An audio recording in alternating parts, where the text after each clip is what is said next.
जय हिंद दोस्तों। भारत के सबसे बड़े बिजनेस टाइकून गौतम अडानी धीरे धीरे अब मुश्किलों के चक्रव्यूह में फंसते जा रहे हैं।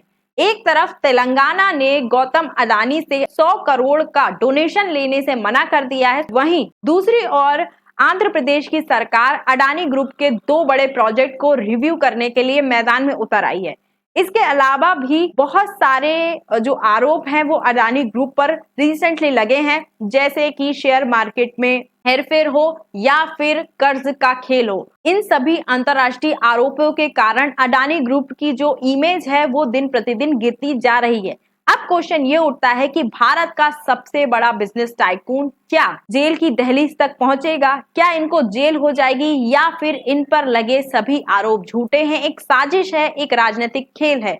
इन्हीं सभी चीजों पर आज के सेशन में हम चर्चा करेंगे। उससे पहले मेरी आपसे एक छोटी सी रिक्वेस्ट है, अगर आप इस चैनल पर नए हैं तो चैनल को सब्सक्राइब कर लीजिए, वीडियो को लाइक कर दीजिए, क्योंकि जितने लोग भी वीडियोस देखते हैं बहुत कम लोग होते हैं जो हमारे चैनल को सब्सक्राइब करते हैं। तो चलिए स्टार्ट करते हैं।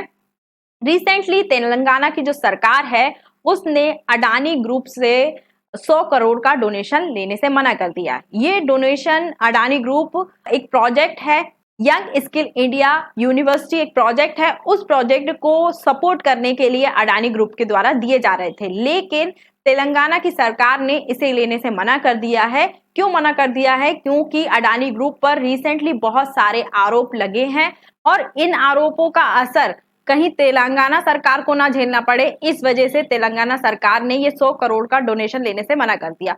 दूसरी तरफ आंध्र प्रदेश की सरकार अडानी ग्रुप के 2 बड़े कॉन्ट्रैक्ट को लेकर रिव्यू कर सकती है, क्योंकि अडानी ग्रुप पर ट्रांसपेरेंसी से संबंधित बहुत सारे आरोप लगे हैं और ये देखने के लिए कि ये प्रोजेक्ट ठीक तरीके से दिए गए हैं या नहीं, इनके पीछे कोई धोखाधड़ी या जालसाजी तो नहीं की गई है कॉन्ट्रैक्ट को लेने के लिए, इस वजह से इन प्रोजेक्ट को रिव्यू कर सकती है। ये जो प्रोजेक्ट हैं ट्रांसमिशन लाइन, पावर प्लांट और जो इंफ्रास्ट्रक्चर हैं उनसे संबंधित है।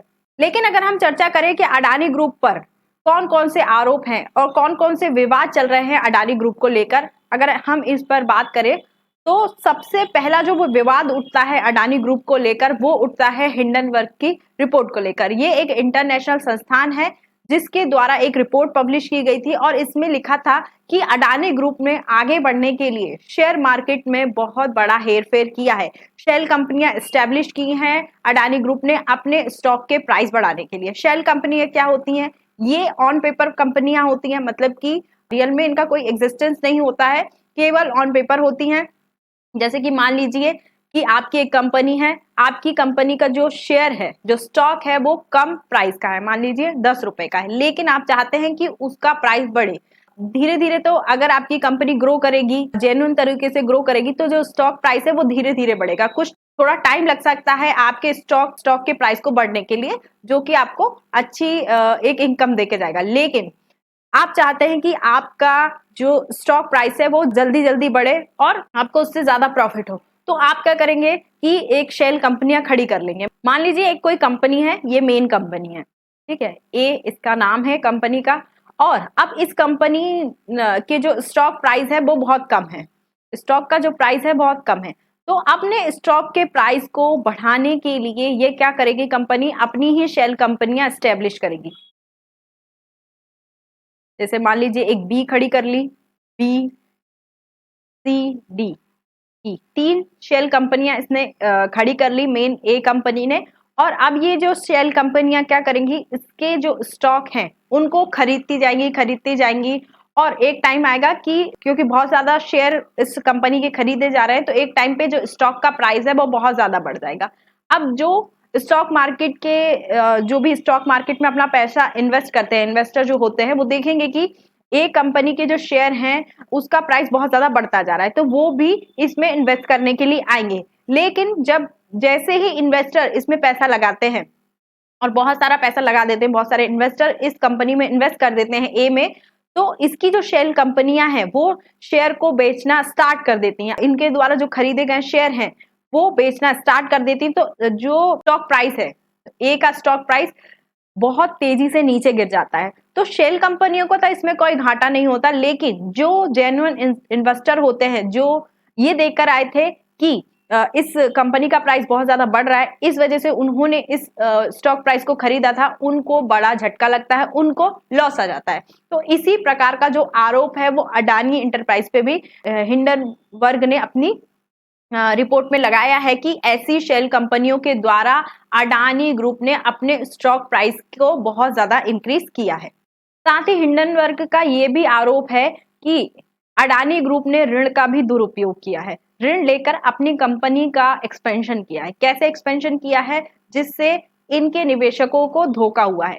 कैसे कि मान लीजिए इन्होंने ऋण लिया और ऋण से इनकी जो वैल्यू है, अडानी ग्रुप की वैल्यू निवेशकों के सामने बहुत ज्यादा बढ़ गई। उनको लगा कि अच्छी नेट वैल्यू वाली ये कंपनी है, तो अगर इसमें इन्वेस्टमेंट करेंगे तो उनका भी फायदा होगा। लेकिन ये जो वैल्यू है कंपनी की वो ऋण लेकर बनाई गई है। एक्सपेंशन जो किया गया है वो इसके रेवेन्यू से नहीं, इसके प्रॉफिट से नहीं, बल्कि ऋण लेकर किया गया है। तो इस वजह से निवेशकों को धोखा होता है और वो इसमें इन्वेस्टमेंट करने आते हैं, लेकिन बाद में उन निवेशकों को क्या हो जाता है? लॉस हो जाता है। तो इसी प्रकार के जो आरोप हैं वो भी अडानी पर लगे हैं। और इसीलिए जब हिंडनबर्ग ने अपनी ये रिपोर्ट पब्लिश की तो अडानी ग्रुप की जो इमेज है बहुत ज्यादा खराब हो गई और शेयर मार्केट में जितने भी इन्वेस्टर ने अडानी ग्रुप पर इन्वेस्टमेंट करके रखा था उन्होंने इसके शेयर बेचना स्टार्ट कर दिए तथा जो स्टॉक प्राइस है अडानी ग्रुप का वो बहुत ज्यादा नीचे आ गया। अडानी ग्रुप की संपत्ति में लगभग 10 लाख करोड़ रुपए की कमी हुई इस रिपोर्ट के पब्लिश होने के बाद। इसके अलावा अडानी ग्रुप पर कॉर्पोरेट गवर्नेंस से संबंधित भी कई आरोप लगे। इन पर आरोप है कि ये जो कंपनी है अडानी ग्रुप है, ये कॉर्पोरेट गवर्नेंस के जो रूल एंड रेगुलेशन है उनको प्रॉपरली फॉलो नहीं करते हैं। इनके जो प्रोजेक्ट है उनमें पूरी तरीके से ट्रांसपेरेंसी नहीं होती है। साथ ही प्रोजेक्ट लेने के लिए अडानी ग्रुप ने गवर्नमेंट अधिकारियों के साथ मिलकर हेराफेरी की है। इस प्रकार के आरोप भी अडानी ग्रुप पर लगे हैं। इन्हीं आरोपों के चलते अडानी ग्रुप पर अंतरराष्ट्रीय दबाव बढ़ने लगा और जो इंटरनेशनल इन्वेस्टर थे उन्होंने अडानी ग्रुप से दूरी बना ली। यहाँ तक कि जो विश्व बैंक जैसी इंटरनेशनल संस्थाएं होती हैं, ऑर्गेनाइजेशन होता है, उन्होंने भी अडानी ग्रुप के जो प्रोजेक्ट हैं उनको फंडिंग करना कम कर दिया, उनकी फंडिंग में कटौती कर ली। अडानी ग्रुप के कई प्रोजेक्ट पर पर्यावरण से खिलवाड़ करने, पर्यावरण को नुकसान पहुंचाने के आरोप भी लगे हैं। जैसे कोयला खदान से संबंधित प्रोजेक्ट हो या पावर प्लांट हो, इनके एक प्रोजेक्ट को लेकर ऑस्ट्रेलिया में तो प्रदर्शन तक किया जा चुका है। तो पर्यावरण के मानकों पर भी अडानी ग्रुप के जो प्रोजेक्ट हैं वो खरे नहीं उतरते हैं। लेकिन अब क्वेश्चन ये उठता है कि क्या अडानी को इन आरोपों के चलते जेल हुई या जेल जाना पड़ सकता है या नहीं। तो फिलहाल में अभी तक इन पर जो भी आरोप लगे हैं उनके ऊपर जांच चल रही है। कोई भी इनका जो आरोप है वो अभी तक साबित नहीं हुआ है। इसलिए भारतीय एजेंसियां जैसे कि सेबी और ईडी इनकी सभी लेन देन के अडानी ग्रुप से संबंधित जो भी लेन देन है उनकी जांच कर रही है तथा अंतरराष्ट्रीय स्तर पर भी हिंडनबर्ग की रिपोर्ट के आधार पर कुछ कानूनी प्रक्रिया भी चल रही है अडानी ग्रुप के खिलाफ। लेकिन आगे क्या हो सकता है अगर हम उस पर चर्चा करें तो अडानी ग्रुप ने भारत के डेवलपमेंट में फिलहाल बहुत ज्यादा योगदान दिया है, चाहे इंफ्रास्ट्रक्चर हो, एनर्जी हो या लॉजिस्टिक हो, सभी क्षेत्रों में अडानी ग्रुप का एक बड़ा योगदान है। लेकिन अभी फिलहाल जो विवाद चल रहे हैं, जो आरोप उन पर लगे हैं, इससे उनकी और जो कंपनी है उसकी इमेज पर बहुत बुरा असर पड़ा है। तो इन आरोपों के चलते आने वाले समय में कई चुनौतियों का सामना अडानी ग्रुप को करना पड़ सकता है, जैसे कि कानूनी कार्रवाई से गुजरना हो, पूछताछ से गुजरना हो, निवेशकों का भरोसा जीतना पड़ेगा, पर्यावरण से संबंधित जो भी मुद्दे हैं, जो भी विवाद हैं, उनका समाधान अडानी ग्रुप को करना पड़ेगा। लेकिन अडानी ग्रुप पर लगे आरोप अगर सच नहीं है, झूठे साबित हो जाते हैं, तो आने वाले समय में उनकी कंपनी की जो स्थिति है वो फिर से मजबूत हो पाएगी तथा इन पर लगे जो आरोप सही है या गलत, ये तो कानूनी प्रक्रिया और कानूनी जांच के बाद ही स्पष्ट हो पाएगा। लेकिन तेलंगाना और आंध्र प्रदेश की सरकार का जो फैसला है वो ये दर्शाता है, ये रिफ्लेक्ट करता है कि अडानी ग्रुप के जो आसपास का जो माहौल है वो बहुत ज्यादा खराब हो चुका है, जिसका असर उनकी छवि पर भी पड़ सकता है। इसलिए इन दोनों ही सरकार ने अडानी ग्रुप से दूरी बनाने का फैसला लिया। आपकी क्या राय है? अडानी ग्रुप पर जितने भी आरोप लगे हैं वो सही है या गलत?